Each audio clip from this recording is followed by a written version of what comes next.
Willkommen jetzt zum letzten Teil von Sing Me to Sleep. Und hier geht es um diesen Teil.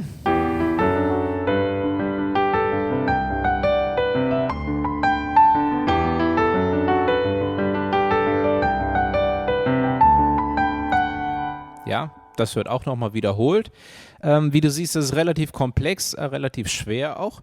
Du musst es nicht unbedingt so komplex spielen, aber ich zeige dir mal, was dahinter steckt. Und heute fangen wir an mit Akkorden. Akkorde, die du eigentlich schon kennst. Und zwar E-Moll-Akkord. Pass auf, am besten spielst du wirklich E, E in der linken Hand und die rechte Hand spielt H, E, G. Das sind die drei Töne des E-Moll-Akkords. Das wäre eigentlich die Grundstellung G, E, G, H. Ja, aber das H spielen wir hier unten einfach. So, das ist der erste Akkord. Der nächste Akkord ist D-Dur mit dem Basston Fis.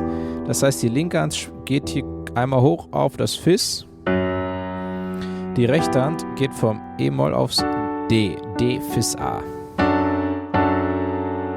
Das heißt, E-Moll haben wir hier und dann Fis-Dur. D-Dur mit dem Basston Fis. Das kannst du jetzt mal üben. Also erstmal die Akkorde spielen, wenn du das noch nie gemacht hast. Und dann den Wechsel.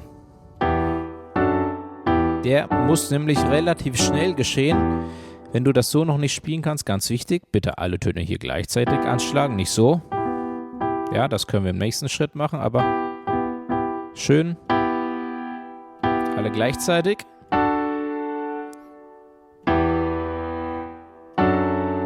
Und das dann mal ganz langsam wechseln. Erst vorbereiten, dann anschlagen.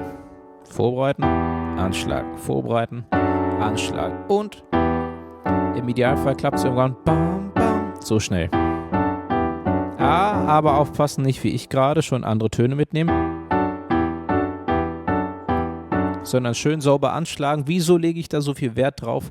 Das ist einfach ganz entscheidend, auch wie schön die Musik wirklich klingt. Wenn man so noch andere Töne irgendwie so mit sabbert, ja, man kann es wirklich Sabber nennen, dann ist das, ja. Und dann klingt es nicht mehr so schön. So, also D-Dur mit Fis. Was der nächste Akkord ist G-Dur. Hier haben wir D, G und H und die linke Hand spielt G und G. So, schau jetzt mal, was die linke Hand insgesamt macht. E, Fis, G. Das kannst du jetzt auch mal üben. Und E, Fis, G und E, Fis, G. Können wir vorbereiten. E, Fis, G, schon mal aus E vorbereiten. Nicht erst in letzter Sekunde. Ne? Alles klar. Und die rechte Hand spielt E, D-Dur, D-Dur. Guck, hier ist der einzige Unterschied, vom Fis und A aufs G und H zu gehen. Hier müssen wir alle Töne wechseln und hier nur die oberen beiden. Trotzdem das D neu anschlagen. Erstmal ganz langsam, ne? Wenn du möchtest, erstmal ganz langsam.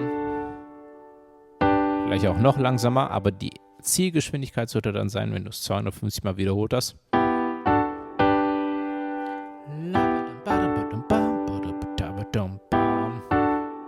Das ist die Zielgeschwindigkeit.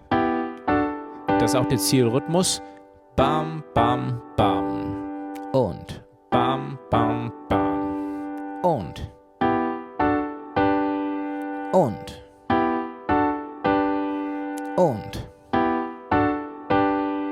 Yeah. 2 Akkorde haben wir noch. Erstmal C-Dur. Das ist C, E und G. Guck mal, Vietnam. Bam, bam, badam, la, da, dam, bam. Und dann nochmal D-Dur. Wieder hier hoch. Da, da, da, bam, la, da, da, bam. Oder D7 vielleicht, wenn du möchtest, mit dem C hier oben noch. Das ist D-Dur. Du müsstest hier Zeigefinger, Mittelfinger und den kleinen Finger mit dem C spielen. Die wären noch dran gegangen. Ich spiele mal C und D-Dur anschließend. Dann haben wir insgesamt und C und D und E-Moll, D, G und C und D. Wiederholen. E-Moll, D, G und C und D und E-Moll, D, G und C und D und bei C-Dur haben wir natürlich eine linken Hand das C und wenn wir D-Dur spielen, haben wir diesmal D in der linken Hand, nicht das Fis wie zuerst. Also badam, badadam, bam, badadabab.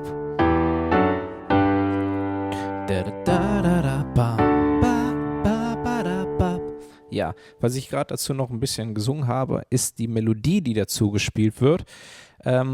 Ja, trotzdem, wenn du sie so komplex spielen möchtest, ist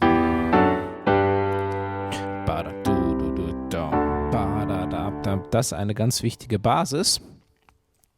Letztendlich spielen wir jetzt die Töne wieder nacheinander. Guck mal.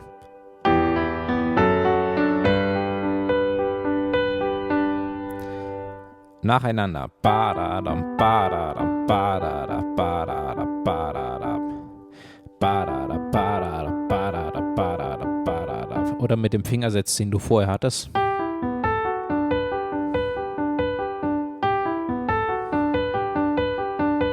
Genau die gleichen Töne.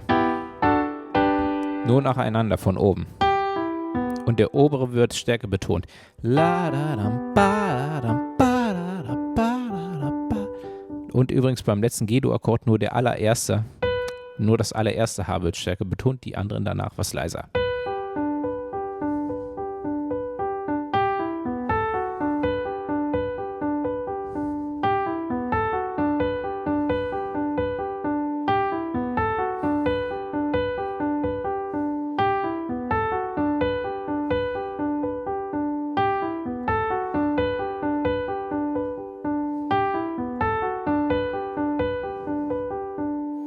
Okay,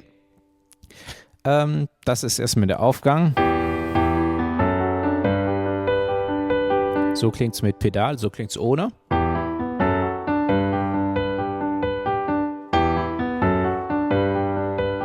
Mit klingt so.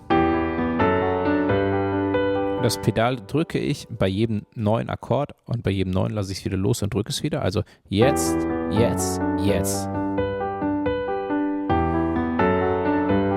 Ja, wenn ich jetzt sage, habe ich es kurz losgelassen, wieder gedrückt.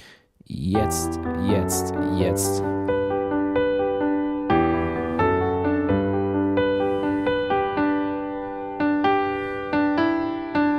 So, pass auf. Und dann hängen wir noch Folgendes dran. G-Dur spielen wir diesmal jetzt eine Oktav höher mit H, D, G und spielen H, D, G, Fis, D, H. Diesen Akkord spielen wir so, das ist streng genommen ein G Major 7, dieses Fis ist Major 7, das G-Dur, okay. Nochmal, H, D, G, Fis, D, H, H, D, G, Fis, D, H. So, das ist über G-Dur, übrigens, das heißt diesmal übrigens C-Dur ist an dieser Stelle.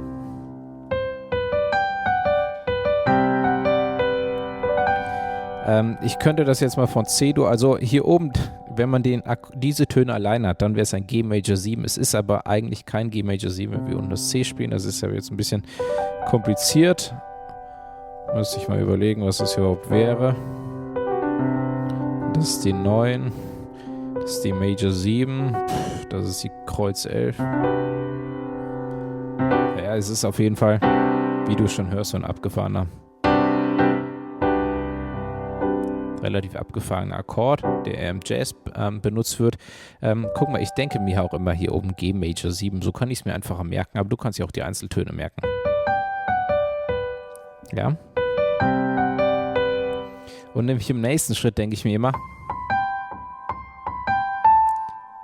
immer C Major 7, das hier ist ein C-Dur-Akkord, das H ist die Major 7, aber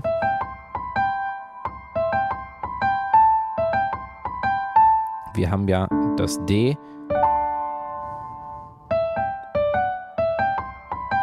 Ja, die Töne sind E, G, C, H, G, A.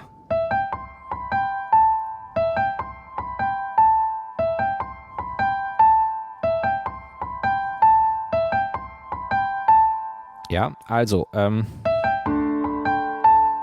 dann kannst du die beiden mal zusammenspielen. Achso, sogar nur vom C begehen. Ohne E und G davor. Nochmal. Mit der linken Hand dazu wär's.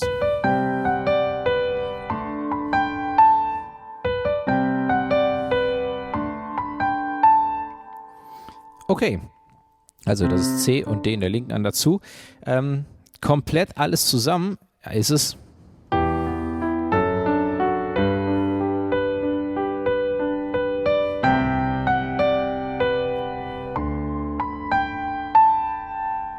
Wiederholen.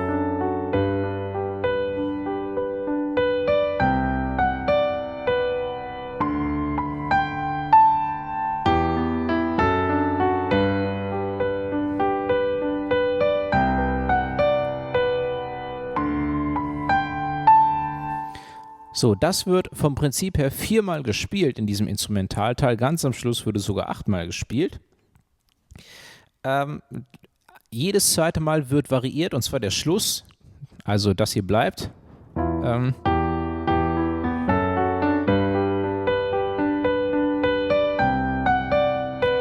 Nur jetzt am Schluss wird gespielt. A, H, G, Fis.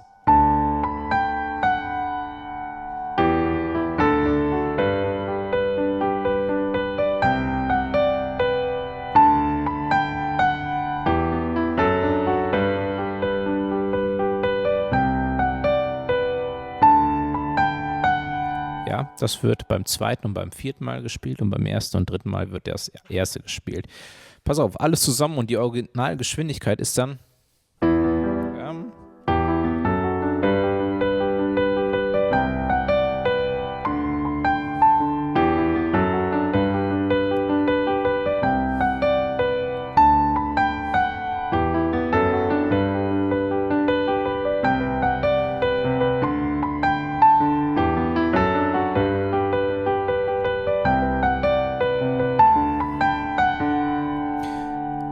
und dann kommt die zweite Strophe.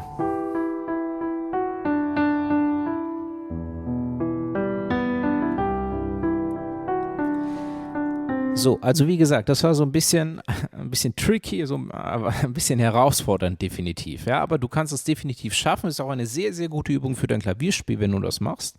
Vom Ablauf käme jetzt noch die zweite Strophe. Achtung, der Zwischenteil zwischen Strophe und Refrain, der aus dem zweiten Video quasi, der wird weggelassen aus dem zweiten Teil. Dann kommt nämlich sofort der Refrain. Sing me to sleep. Dann kommt hier wieder der Instrumentalteil aus dem heutigen Video, und zwar doppelt so lang, weil danach die Sängerin dann noch irgendwas drüber jodelt, also noch da drüber singt. Und das, das war dann der Song. Und am besten wäre es jetzt, wenn du das vielleicht nochmal ganz von Anfang an schaust, das allererste Video, der allererste Teil, schaust, wie ich das da gespielt habe. Und da kannst du dir jetzt bestimmt noch mehr abschauen. Insgesamt kannst du, wie du gesehen hast, überall noch mehr rausholen, ein bisschen dranbleiben. Dass du dran geblieben bist, freut mich sehr. Vielen, vielen Dank, dass du jetzt hier bis hier geschaut hast und so weit gekommen bist. Auch herzlichen Glückwunsch, wenn du es so weit geschafft hast. Mega cool. Ja, und dann freue ich mich, hoffe ich, dass wir uns in einem nächsten Video wiedersehen und natürlich jederzeit gerne auf meiner Webseite werdemusiker.de. Link ist in der Videobeschreibung. Noch mehr Tipps, noch mehr Videos, noch mehr alles Mögliche rund zum Thema Klavierspielen und übrigens auch Gitarre spielen mit Hannes.